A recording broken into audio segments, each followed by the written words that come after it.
To me, the snare miking is probably the most crucial part of capturing the kit sound. The snare is always going to be the focal point to me of a mix. It's got to be super loud, it's got to be super aggressive, and it has to be processed quite a lot before it sounds good in like the way that a commercial rock or metal record sounds. So a big part of recording the snare for me is reducing the amount of bleed from the cymbals that comes in, especially from the hi-hats when they're being played open. To start with, we're going to use the industry standard Shure SM57 on the top of the snare, and we're going to record some stuff with that once we get to playing. But then I'm going to switch to my personal favorite mic on snare, which is a Shure Beta 57. That has a hypercardioid polar pattern. If you guys don't know what that is, it basically means that the front side of the pickup pattern of the mic is more focused. And instead of rejecting sounds behind the microphone, it kind of rejects sounds that are about 110 degrees off axis, I think. So physically what this means on the kit is I can bring the mic in, instead of coming in underneath the hi-hats like you sometimes see, but then also getting a whole load of china from that side of the kit. This allows me to position the mic in such a way that it's kind of facing towards Matt, away from the cymbals, but it's also rejecting the sound of the hi-hats and of the toms. Not that toms are normally an issue. The one thing to be aware of is that a hypercardioid pattern on a microphone means it does have a bit of pickup directly at the rear, so it's not really a problem here. This cymbal is way out of the way, but if there was, for some reason, something really loud behind it, you'd hear it coming back in. For the purposes of drum recording, though, I love hypercardioid mics.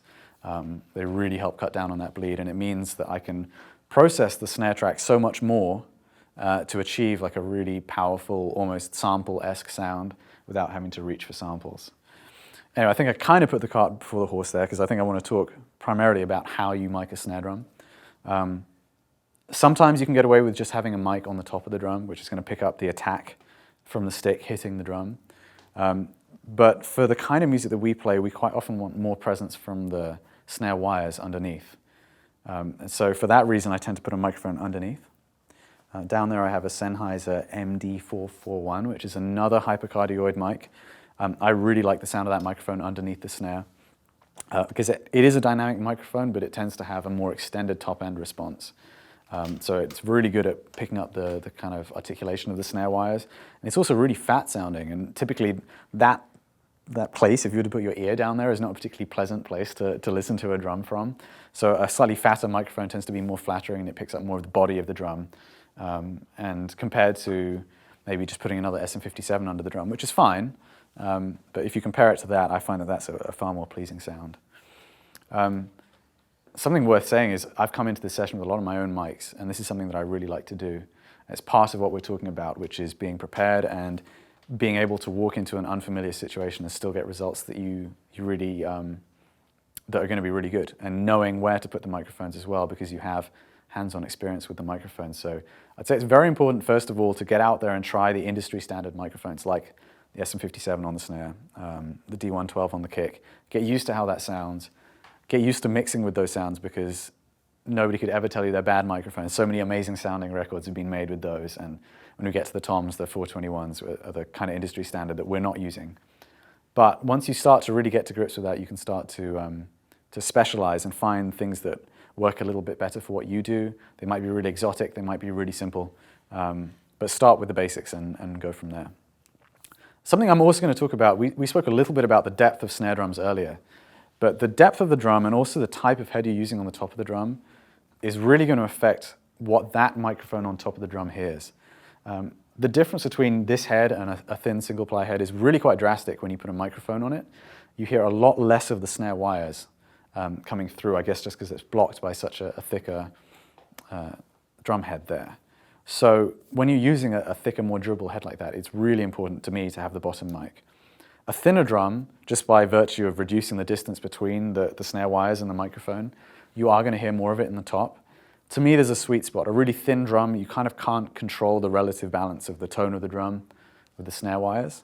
And if it's too thick, then the top mic is just really going to sound like a timbale almost. It's not going to have any real bite to it at all.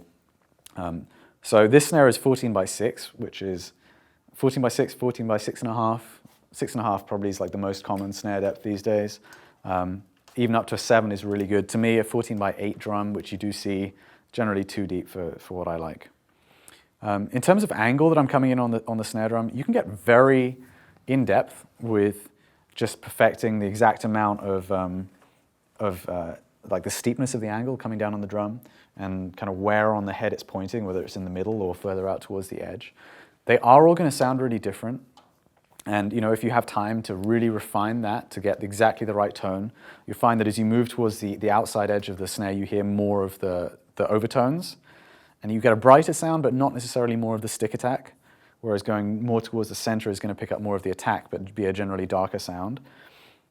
As much as you can perfect the sound with that, I know from experience that sometimes snare mics have moved pretty drastically on sessions that I've done and I haven't noticed. And after the fact, the snare drum still sounds great.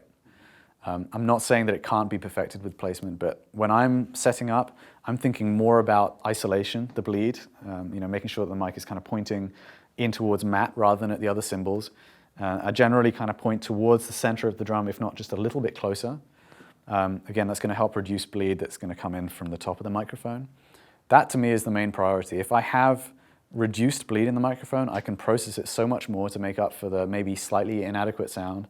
I say inadequate, it can be a very, very subtle difference anyway. But that really is my priority, and maybe that's an unpopular opinion amongst some engineers who I know really like to refine the sound by very precise placement of the microphones. But for the purpose of coming into a studio and just getting a sound going straight away, I know what the microphone should look like for the kind of sound that I like. And especially working with Matt, we've mic'd his kit every day on the road.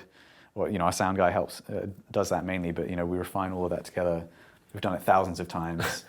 Mid-set? Yeah, mid-set, and like I know this drum really well, I know this head really well, I know that that's going to sound good without hearing it, to be honest. But we'll get to hearing the other microphone on the top of that once we get to hearing some sounds.